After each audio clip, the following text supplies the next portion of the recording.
Hey everybody, hope and pray that you're doing well today as we go to our word from the word. And today our word is history. History. Not one of my favorite subjects when I was in school.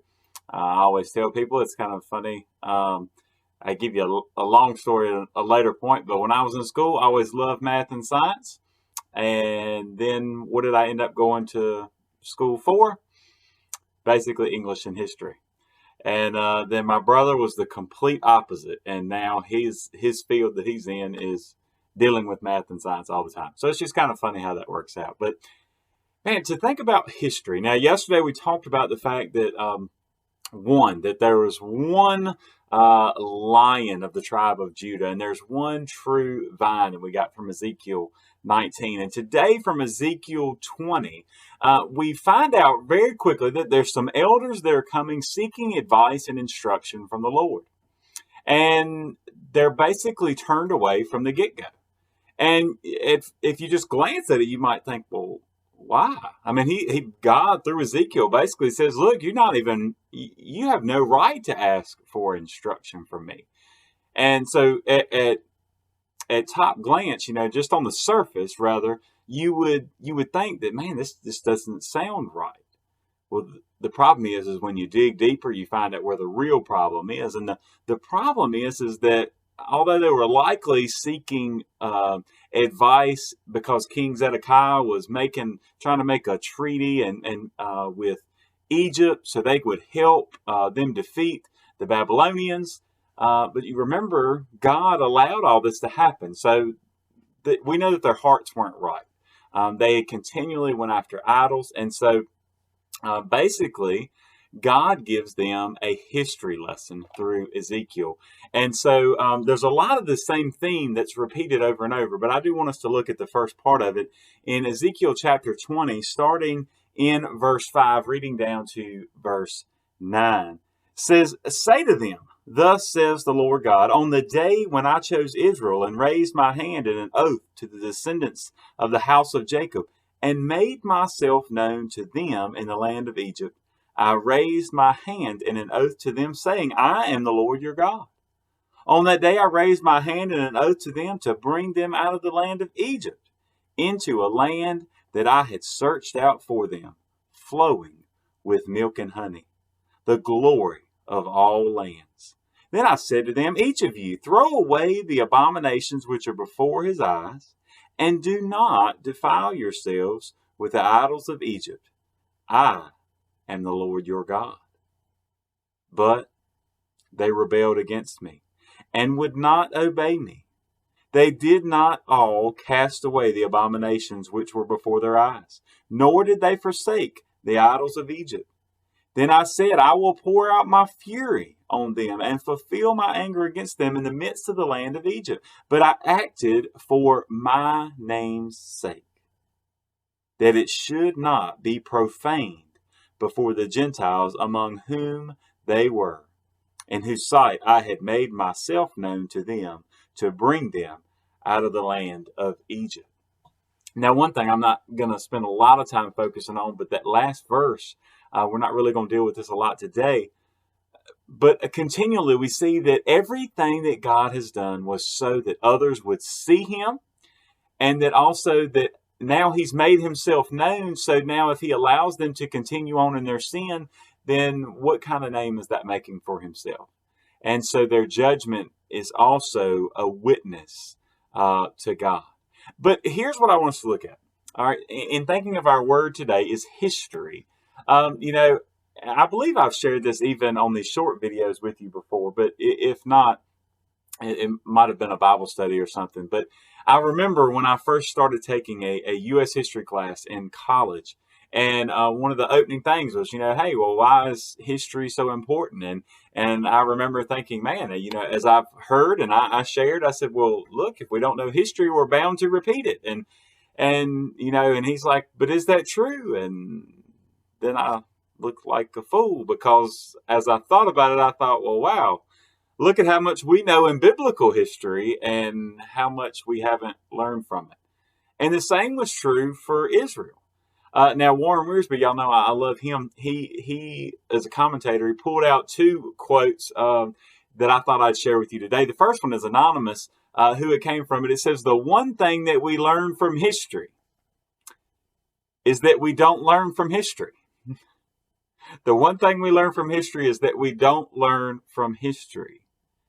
Now, and let me say also, along with this, even these two quotes and even thinking about the sin of the history and the repetition, man, we could apply this to so much going on today, just in our nation right now and in our world right now. So much unrest and riots and all these different things that are going on. We find out just exactly what we don't learn from. But that kind of follows its suit with the next quote from Dr. Lawrence J. Peter. He says this, he says, history teaches us the mistakes we are going to make. History teaches us the mistakes we are going to make. In other words, it seems like we just end up in a vicious cycle.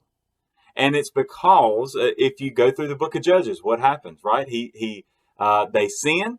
He sends a judge. He gets the nation, back on the right track. They live the way that they should. The judge dies. They go back into sin, and then the cycle continues. And this is throughout Israel's history. But not just that, isn't it so much the same case with you and I?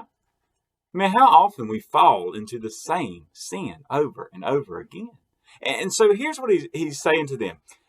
So basically, as he's going through, and this is through the whole chapter, and again, I know every day I encourage you, read this whole chapter, Ezekiel chapter 20. The end of the chapter is really talking about, man, the way that he is going to save them and set them aside. And along with that, the judgment that will be coming, but that remnant and then that promise for the future. But as he's giving this history lesson, he basically says, look, you go all the way back to the beginning when I chose you, right? When God says, Israel, I chose you, but you chose idols. Then God's saying, look, I rescued you out of Egypt. I made my name known there.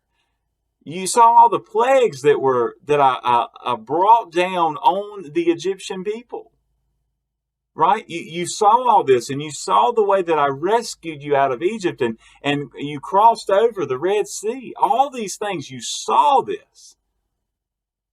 And that yet you chose to continue serving the idols and the gods of Egypt. Then even after that, he brings, God is saying, look, I brought you to Sinai, and I shared the law with you there, and I gave you instructions and reaffirmed my covenant with you. And what did you do? You continue to choose idols. Then God even says, look, in this chapter, he points out the fact that he gave them the Sabbath, that he set aside a day that was holy for the Lord. And what did they do? They treated it just like any other day. Then he tells them, and he's pointing them, promising them the promised land, the land that he had searched out for them, as I just read a few moments ago. But what do? They think, man, they send out the spies, and they think, man, I don't know if we can conquer this land or not. So they end up spending 40 years in the wilderness. So that generation that doubted and sinned would not enter into the promised land, but their children would.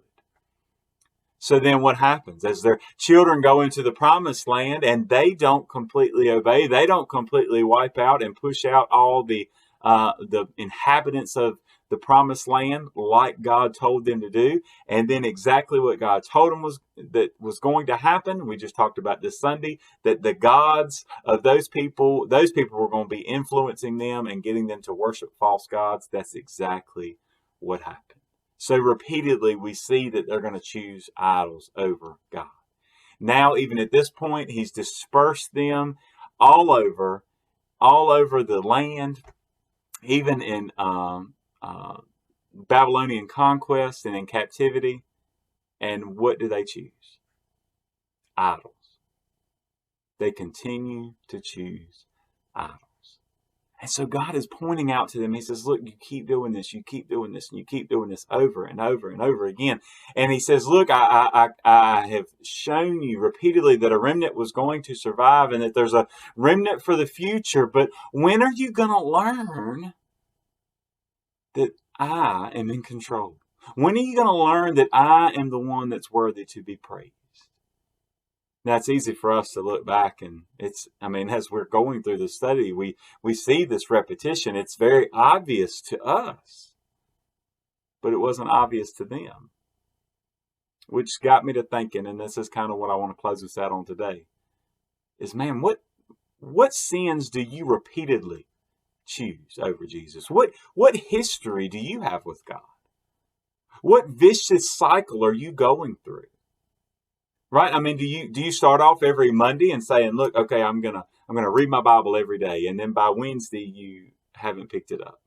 Or you say, I'm gonna pray every day, or I'm gonna do this, or I'm not gonna do this, right? I'm gonna avoid this sin, I'm gonna avoid gossip, I'm gonna avoid lies, I'm gonna get control of my anger or control of my lust, or whatever. You fill in the blank there for whatever it is for you. But what vicious cycle do you keep repeating? Maybe today you need to take a deep, hard look at the history that you have with Jesus. The history, the cycle. And then ask yourself this. Are you going to learn from it? Or are you just looking at it, as I kind of joked about those quotes earlier? Are we looking at the history that we have so that we just basically know, well, I know what I'm going to mess up on tomorrow? Are we going to be perfect? No. But man, I keep telling y'all, we've got to, myself included, look, we've got to quit making that as a crutch to get through life, to just say that, okay, well, I'm going to fall into sin. No, too many times we're just jumping in with both feet. We're choosing sin. We're choosing idols over God. So today, are you going to learn from the history?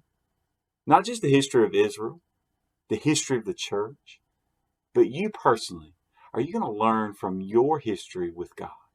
The time since you proclaimed that He was Lord of your life. Have you lived for Him every day? What vicious cycle are you going through every day? I pray that God would convict you, convict us all. So look, man, we could change the course of history. All through God, the Holy Spirit, moving and working within us and through us. Because that's the only way that history is ever going to change. God bless you and have a great day.